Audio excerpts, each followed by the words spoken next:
اسلام آباد high court نے وفاقی دارالحکومت میں بلدیاتی الیکشن کے حوالے سے وفاق اور الیکشن کمیشن کی انٹرا کورٹ اپیلیں سماعت کے لیے منظور کر لی۔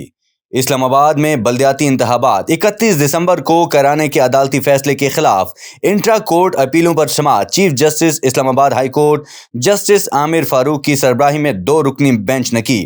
الیکشن کمیشن کی جانب سے میاں عبدالرؤف ایڈوکیٹ عدالت میں پیش ہوئے اور موقف اختیار کیا کہ اس عدالت کے فیصلے کو سنگل بینچ نے مد نظر نہیں رکھا، جس پر عدالت نے استفسار کیا کہ جب الیکشن کمیشن کو یہ معاملہ بھیجا گیا تو کیا ہوا۔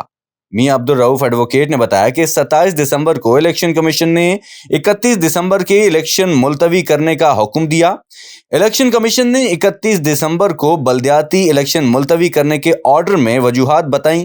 سنگل بینچ نے ان وجوہات کو مد نظر ہی نہیں رکھا۔ ڈی جی لا الیکشن کمیشن نے عدالت کو بتایا کہ 28 دسمبر کو الیکشن کمیشن نے فیصلہ کیا کہ انتخابات ملتوی کر چکے، جبکہ وکیل الیکشن کمیشن نے کہا کہ 28 دسمبر کا الیکشن کمیشن کا فیصلہ حتمی ہے۔ ایکٹ میں ترمیم کا بل قومی اسمبلی اور سینٹ سے منظور ہو چکا ہے، صدر نے اس پر دستخط نہیں کیے اور واپس بھجوا دیا۔ چیف جسٹس عامر فاروق نے الیکشن کمیشن کے وکیل سے مکالمہ کرتے ہوئے کہا کہ ایک بل کی بنیاد پر تو الیکشن ملتوی نہیں ہو سکتا تھا۔ میں اس کیس کو کل یا پرسوں کے لیے رکھتا ہوں، آپ تیاری کر کے آئیں۔ آپ ابھی تک بے تک کی باتیں کر رہے ہیں۔ ایڈیشنل اٹارنی جنرل منور اقبال نے کہا کہ الیکشن کمیشن آئینی ادارہ ہے جسے عدالت ہدایات نہیں دے سکتی، جبکہ ایڈوکیٹ جنرل جہانگیر جدون نے کہا کہ عدالت نے الیکشن کرانے کے لیے صرف چند گھنٹوں کا وقت دیا۔ جسٹس عامر فاروق نے کہا کہ فورن فنڈنگ کیس میں ڈویژن بینچ نے کہا الیکشن کمیشن کو ہدایات نہیں دے سکتے۔ جسٹس محسن اختر کیانی کی ممنوع فنڈنگ کیس کا 1 ماہ میں فیصلہ کرنے کی ہدایات تھی۔ ڈویژن بینچ نے اس ہدایات پر کہا تھا کہ الیکشن کمیشن کو ہدایات نہیں دی جا سکتی۔ اگر عدالت صرف آپ کا آرڈر کالعدم قرار دیتی کیا اثرات ہوتے؟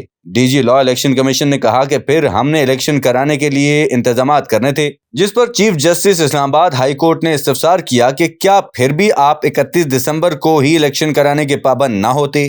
ڈی جی لا نے کہا کہ الیکشن کمیشن خود مختار آئینی ادارہ ہے جو الیکشن شیڈول کا خود اعلان کرتا ہے۔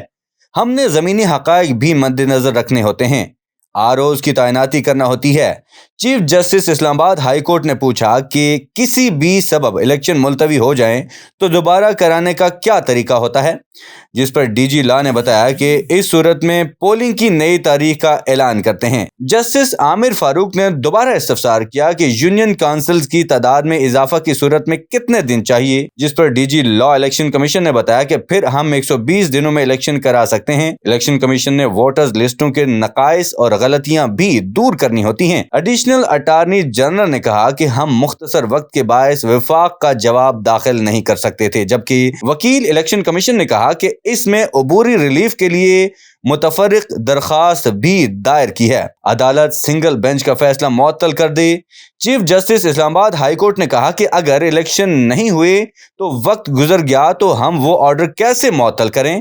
آج موجودہ قانون میں اب الیکشن کمیشن نے نیا شیڈول ہی دینا ہے نا۔ الیکشن کمیشن کے وکیل نے کہا کہ اگر 101 UCs میں الیکشن ہوتا ہے تو پھر ہمیں نیا شیڈول دینا ہوگا۔ اسلام آباد ہائی کورٹ نے الیکشن کمیشن اور وفاق کی انٹرا کورٹ اپیلیں قابل سماعت قرار دیتے ہوئے وفاق اور الیکشن کمیشن کو 9 جنوری کے لیے نوٹسز جاری کر دیے۔